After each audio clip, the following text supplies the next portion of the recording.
Página de abertura. Do livro Fonte Viva, psicografado por Francisco Cândido Xavier, pelo Espírito Emmanuel. Número da mensagem 116. Título: Ir e ensinar. Portanto, ide e ensinai. Jesus. Mateus 28:19. Estudando a recomendação do Senhor aos discípulos, ide e ensinai, é justo não olvidar que Jesus veio e ensinou. Veio da altura celestial e ensinou o caminho de elevação aos que jaziam atolados na sombra terrestre. Poderia o Cristo haver mandado a lição por emissários fiéis. Poderia ter falado brilhantemente, esclarecendo como fazer.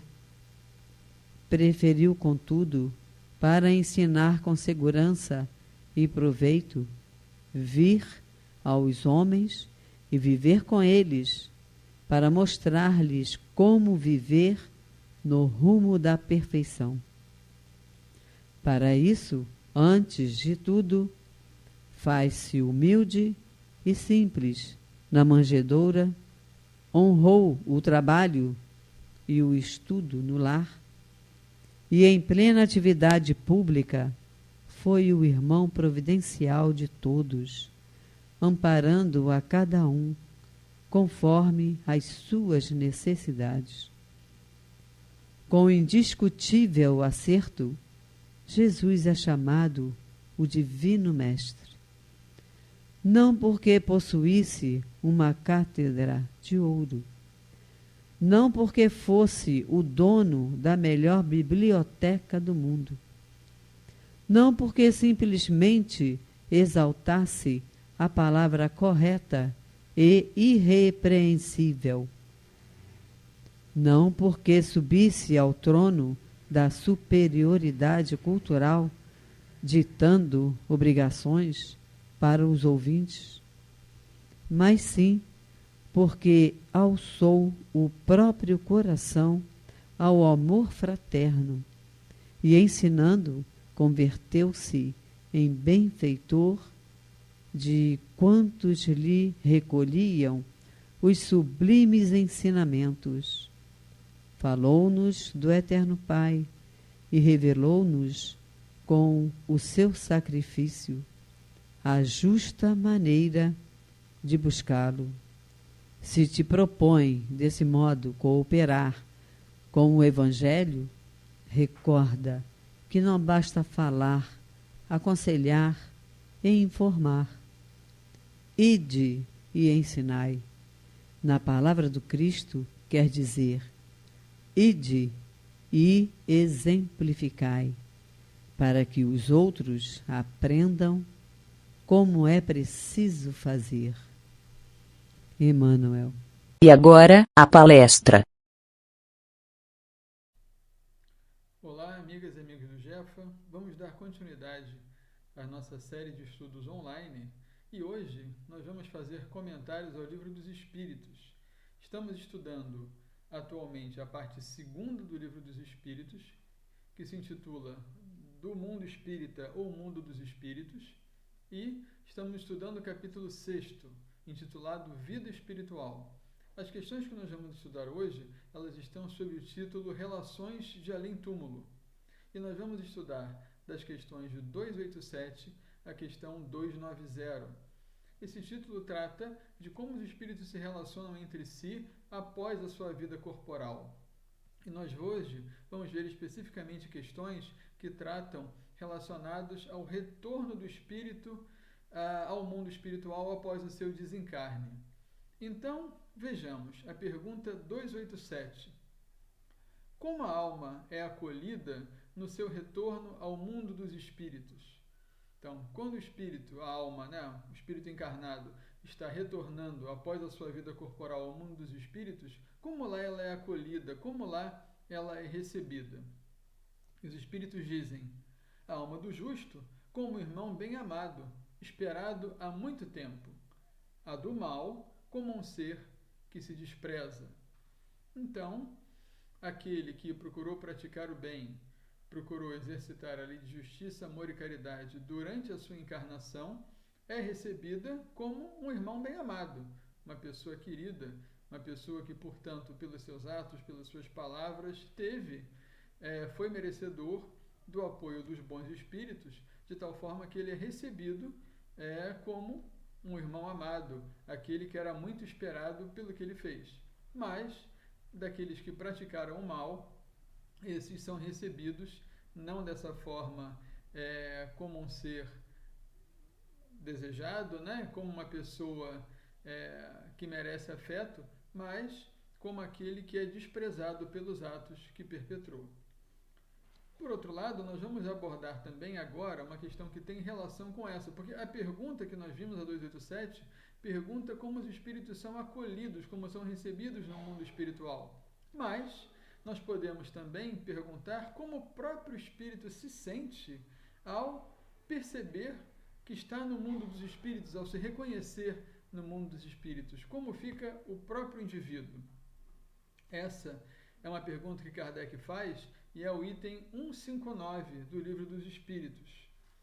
E a resposta começa assim: depende. Se o espírito praticou o mal voluntariamente, no primeiro momento, ele se sente envergonhado de o ter praticado. Com a alma do justo é diferente.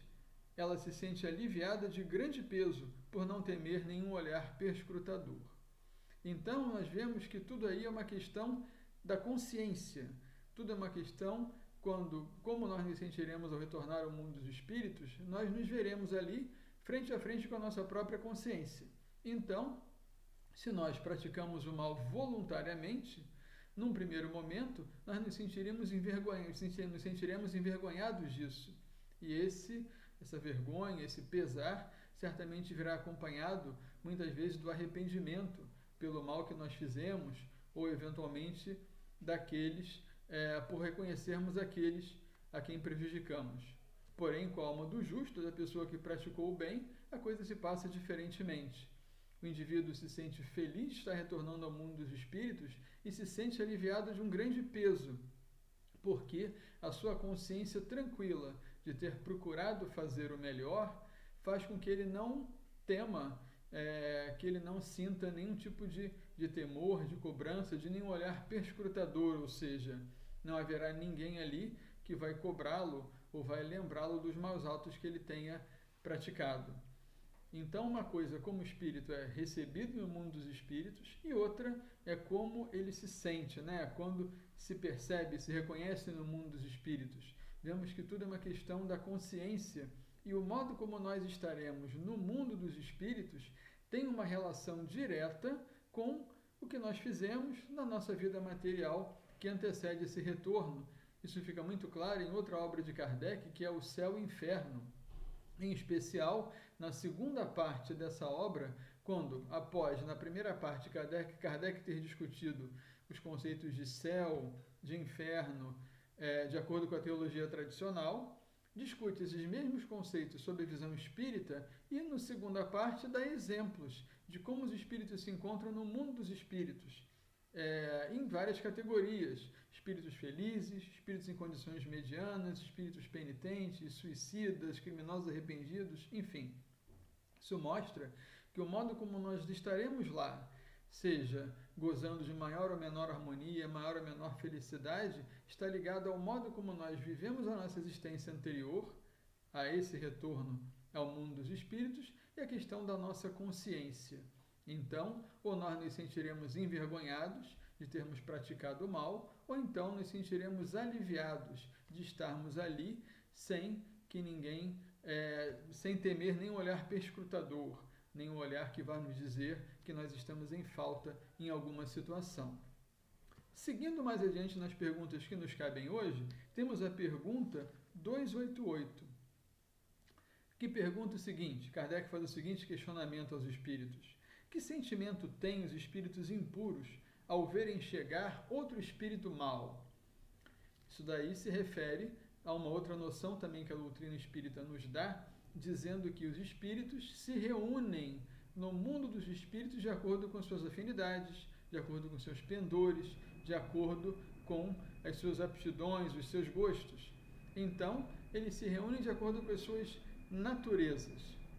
Ao chegar um espírito mau no mundo dos espíritos, que sentimento teriam outros espíritos que também são maus, que também são espíritos impuros? Lembrando que, quando nós estudamos, no item 100 e seguintes, a questão da escala espírita, vimos lá que Kardec, com o auxílio dos espíritos, divide a evolução espiritual em 3 grandes categorias: dos espíritos imperfeitos, aqueles que ainda têm o pensamento no mal; os espíritos bons, os bons espíritos, aqueles ao qual o pensamento do mal já não ocorre; e dos espíritos puros, aqueles que atingiram os graus máximos de evolução e que já não precisam encarnar em mundos materiais. E, dentro dos espíritos imperfeitos, em várias subcategorias, uma delas é dos espíritos impuros, que é aqueles que se dedicam muitas vezes voluntariamente ao mal, que se comprazem no mal, em prejudicar ou influenciar para o mal outros indivíduos. Dessa forma, como é que se sentem, os espíritos impuros ao verem chegar um outro espírito mau? E a resposta é a seguinte: ficam satisfeitos quando veem seres semelhantes a eles e também privados da felicidade, como um malfeitor entre seus iguais, ou, em outras traduções, como um ladrão entre seus iguais. Então, se, para os espíritos mais avançados, aquele ser que praticou o mal muitas vezes é recebido como um ser que é desprezado pelos atos que ele praticou, aqueles outros que são seus semelhantes, aqueles que agiram tal como eles, vão se reunir nesses agrupamentos e vão se sentir satisfeitos por verem que está chegando, por verem que está chegando mais um da mesma categoria. Não raro, esses espíritos impuros se reúnem também e procuram trabalhar juntos para provocar essa má influência, para insuflar discórdias, inimizades, para, enfim, estimularem os maus sentimentos dos encarnados nessa direção. Então, apesar de serem considerados seres que se desprezam pelos espíritos superiores, enquanto reunidos aos seus iguais, eles são recebidos com satisfação, porque ali estão entre aqueles que partilham dos mesmos preconceitos, das mesmas prevenções, do mesmo modo de agir. Podemos dizer, porém, que os espíritos bons e os espíritos puros, eles na verdade têm como missão auxiliar os espíritos imperfeitos a avançar, auxiliar os espíritos imperfeitos a subir na escala evolutiva, a, em suma, se melhorarem, de tal forma que eles podem ser recebidos, ou acolhidos com esse desprezo, mas eles não estão desprovidos do auxílio divino, da providência divina, do auxílio de Deus, que vai fazer com que esses irmãos em espírito procurem auxiliá-los a caírem em si, perceber os erros que cometeram, perceber que, se persistirem nesses erros, de insuflar o mal, de continuar praticando o mal, sofrerão ainda mais, porque já sofrem uma vez que se veem privados dessa felicidade da qual gozam os bons espíritos, e também vão ser auxiliados por esses bons espíritos para que possam mudar de pensamento, possam mudar as suas ideias e seguir efetivamente o caminho do bem. Seguindo um pouco mais adiante, temos a seguir 2 perguntas que são relativamente semelhantes, embora tratem de coisas um pouco diferentes entre si. A pergunta 289, portanto: nossos parentes e amigos vêm algumas vezes nos encontrar quando deixamos a Terra? Essa ideia da possibilidade de nós encontrarmos com nossos parentes e amigos, aqueles que nos precederam nesse retorno ao mundo dos espíritos, é certamente uma das características, um dos ensinamentos mais consoladores da doutrina espírita. Porque um grande motivo de horror à morte, de temor da morte, de descontentamento, de tristeza, para algumas pessoas até de desespero, é essa incerteza do que acontece depois da morte. Será que tudo se perde? Será que tudo termina? Será que aqueles a quem nós amávamos tanto nunca mais encontraremos? E a doutrina espírita, nessa sua vertente extremamente consoladora, vem dizer que não, vem dizer que não é assim. Vem dizer que aqueles que nos precederam nesse retorno ao mundo dos espíritos, lá ficam nos aguardando. Muitas vezes, enquanto nós ainda estamos encarnados, vem nos encontrar, vem nos auxiliar. Nós ainda encarnados podemos revê-los também nos nossos sonhos, quando nós nos emancipamos do nosso corpo físico à noite. Então essas relações efetivamente não se perdem, e essa é uma das maiores consolações, com certeza, entre tantas outras, que a doutrina nos dá. Além de, por exemplo, da questão da reencarnação, de nós sabermos que não há nada perdido, que nós podemos reiniciar as nossas tarefas, nada, enfim, por mais mal que nós tenhamos praticado, Deus sempre nos concede outras oportunidades. Então, a pergunta é essa: será que nossos parentes e amigos vêm algumas vezes nos encontrar quando nós deixamos a Terra? E a resposta é sim. E nos ajudam muitas vezes a nos desprender dos laços materiais. Então, naqueles momentos em que se seguem, a cessação da vida física, quando o corpo morre e nós ainda estamos deixando o corpo físico, desfazendo aqueles laços que nos prendiam como espíritos a ele, nossos parentes e amigos podem vir realmente nessa situação para nos encontrar e para nos ajudar nesses momentos de libertação definitiva do corpo, Mas os espíritos dizem alguma coisa interessante aqui, A pergunta já diz: será que esse nosso parente vem algumas vezes nos auxiliar ou nos encontrar quando nós deixamos a vida material? Reparemos no algumas vezes. E os espíritos fazem uma observação que tem a ver com essa ressalva que Kardec faz na pergunta. É uma graça concedida aos espíritos bons. Aos espíritos bons, que aqueles a quem eles amaram venham ao seu encontro. O que se acha maculado permanece em isolamento ou só tem a companhia daqueles que são seus semelhantes. É uma punição. Então, nem sempre é imediatamente ou é automaticamente que nós encontraremos aqueles que nos precederam. Isso é uma recompensa, uma consolação que é dada àqueles espíritos bons que trabalharam no bem e que têm essa possibilidade de, assim que estão retornando à vida espiritual, poderem contar com a presença dos seus amigos e parentes na sua reentrada no mundo dos espíritos. Porém, aquele que se acha maculado, como dizem os espíritos aqui, aquele que tem a sua consciência turbada, ele nem sempre consegue, num primeiro momento, reencontrar esses seus parentes. Ou ele vai estar num estado de isolamento consigo mesmo, e isso se explica pela perturbação espiritual. Um indivíduo, por exemplo, que viveu uma vida inteiramente material, dedicada apenas às coisas materiais, sem ter nenhum tipo de preocupação com a lei de justiça, amor e caridade, uma vida ligada apenas às coisas materiais, quando desencarnar, evidentemente terá dificuldades de adaptação a uma outra fase da vida do espírito, que é, não de encarnado, mas de uma vida puramente espiritual. Até pelos termos se entende, Um indivíduo que teve uma vida inteiramente material, para que ele se adapte novamente à vida espiritual, desprendido do corpo físico, vai levar um certo tempo. E esse período de adaptação, esse período que se configura a perturbação espiritual, até que o espírito tome consciência efetiva de si e siga a sua vida espírita. Então, desse modo, esses momentos de perturbação, o espírito pode ver-se isolado.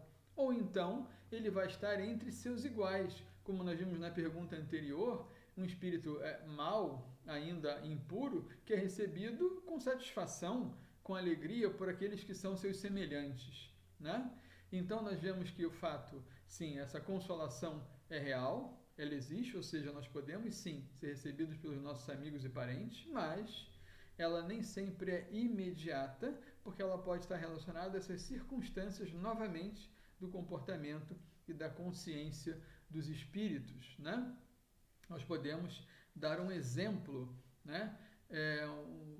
o espírito André Luiz, autor de várias obras ditadas a Francisco Cândido Xavier, na sua primeira obra, talvez uma das mais conhecidas, que se intitula Nosso Lar, descreve a sua própria experiência. Ele, encarnado, médico, quando encarnado, retorna ao mundo dos espíritos e nos primeiros momentos, ainda com a sua consciência turbada pelo que havia feito, enfim, se encontra numa situação difícil em que encontra pensamentos acusadores, vozes acusadoras, e não encontra naquele primeiro momento nenhuma presença conhecida, nenhuma presença amiga, até que efetivamente, em meio àquela situação, resolve fazer uma prece e com isso, elevando o seu pensamento a Deus, consegue se colocar em condições de perceber e de receber auxílio dos espíritos que o rodeavam. Espíritos que estavam certamente já há muito o rodeando, esperando, porém, que ele mudasse suas disposições para que pudesse ser ajudado com eficácia.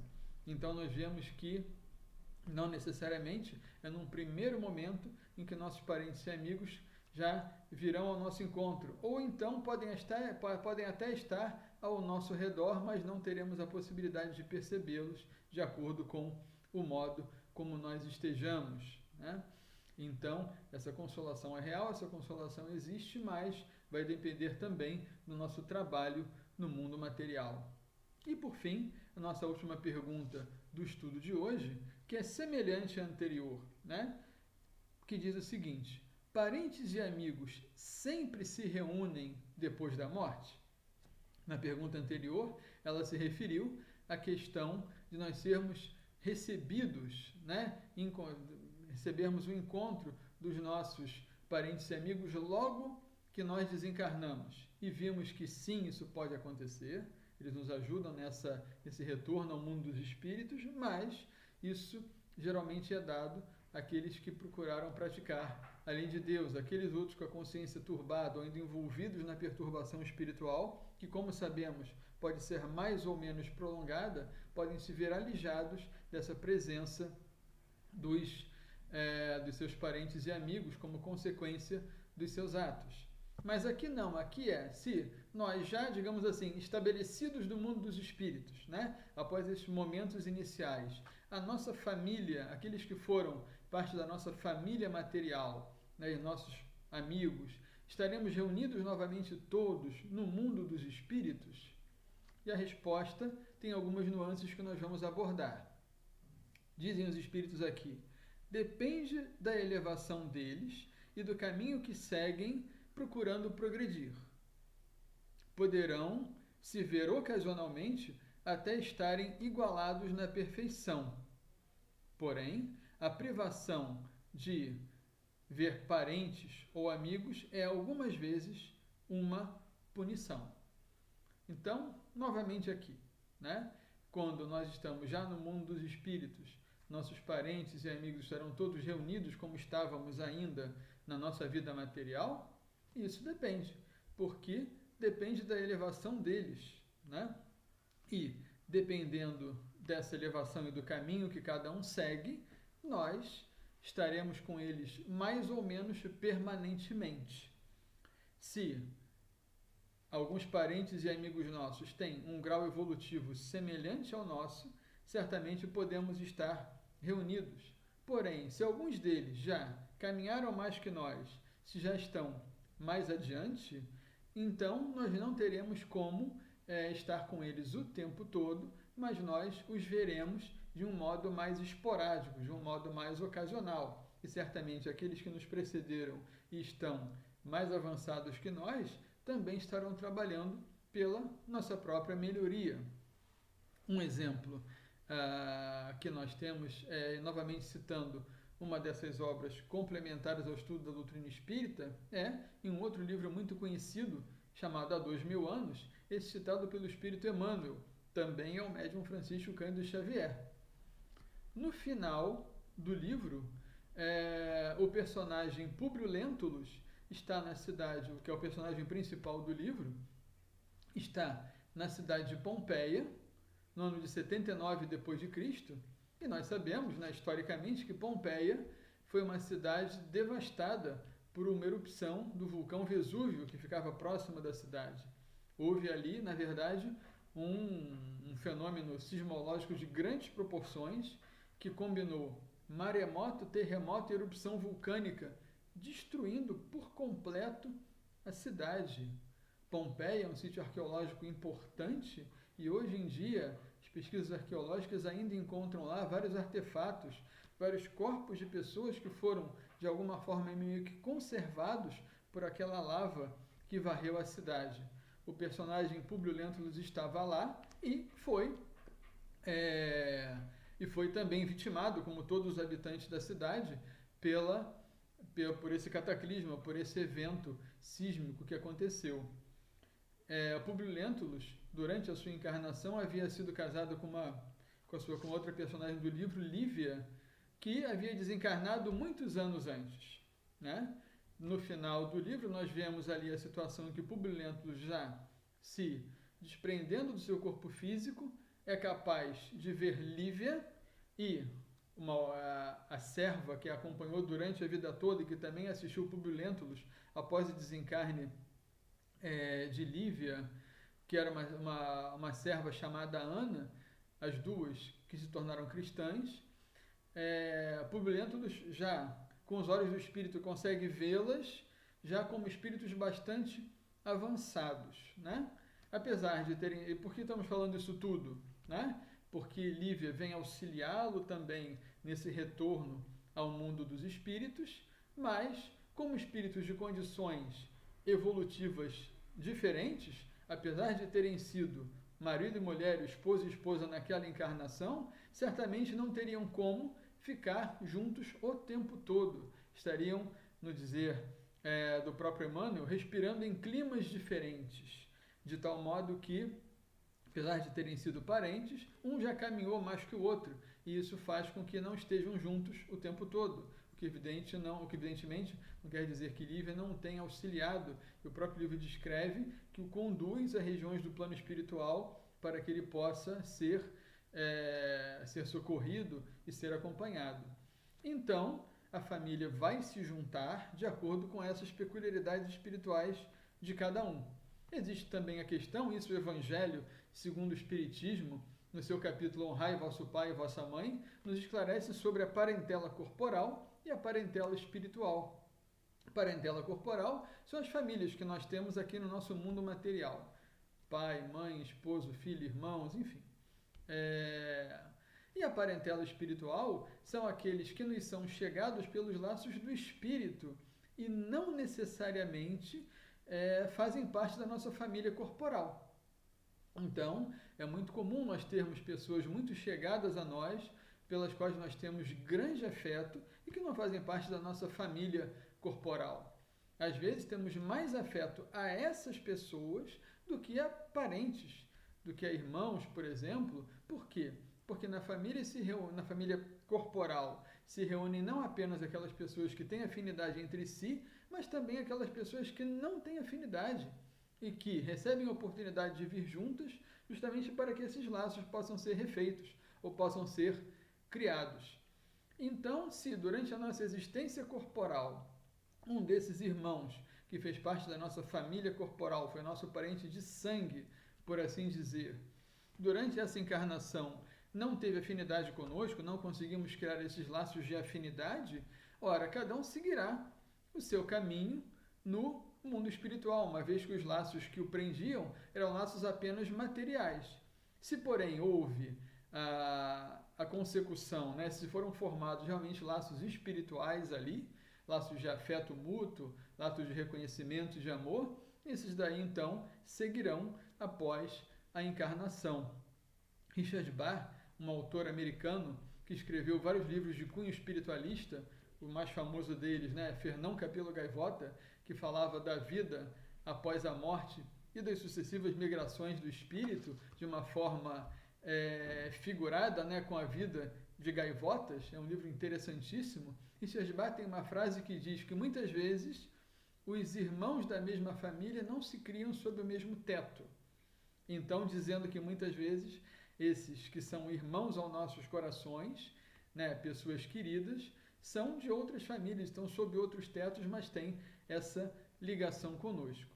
E, como nós vemos aqui, né, no final da resposta à pergunta 290, muitas vezes também o fato de nós estarmos privados de nossos parentes e amigos se refere à consequência dos nossos atos. Então, é uma circunstância transitória, muitas vezes dolorosa, pela qual nós temos que passar, né, até que nós possamos reencontrá-los efetivamente. Então, meus amigos, disso tudo ressalta a perfeição da lei divina, que, como Jesus nos havia dito, dá a cada um segundo as suas obras. Então, apesar dessas consolações que a doutrina nos traz serem muito agradáveis a nós todos, né? E efetivamente fazendo, enfim, um pleonasmo muito consolador, o fato de nós podermos nos reencontrar com aqueles que nós amamos, nem sempre isso acontece imediatamente. Nem sempre isso acontece automaticamente, como os Espíritos nos explicam, porque isso depende das nossas atitudes, depende da nossa elevação, depende do modo como nós comportamos. E aí, novamente, ressalta essa grande característica motivadora da doutrina espírita, esse grande estímulo que a doutrina nos dá para que nós tenhamos como objetivo, na nossa encarnação, cumprir a nossa missão de melhoria espiritual. É isso que nós entendemos com a doutrina espírita, o grande objetivo de todos nós, que é sairmos dessa encarnação melhor do que nela entramos. E a doutrina nos dá os estímulos, os esclarecimentos, a vontade de querer essa evolução através dos ensinamentos que ela nos dá, mostrando o nosso destino espiritual e que a nossa felicidade no mundo dos espíritos após essa encarnação estará ligada de modo indissociável àquilo que nós fizermos nessa encarnação como espíritos encarnados. Então, que esses estímulos que a doutrina nos dá, essa vontade de querermos ser melhores, nos acompanhem durante a encarnação para que nós possamos cumprir essa nossa missão efetivamente. Que Jesus nos abençoe a todos.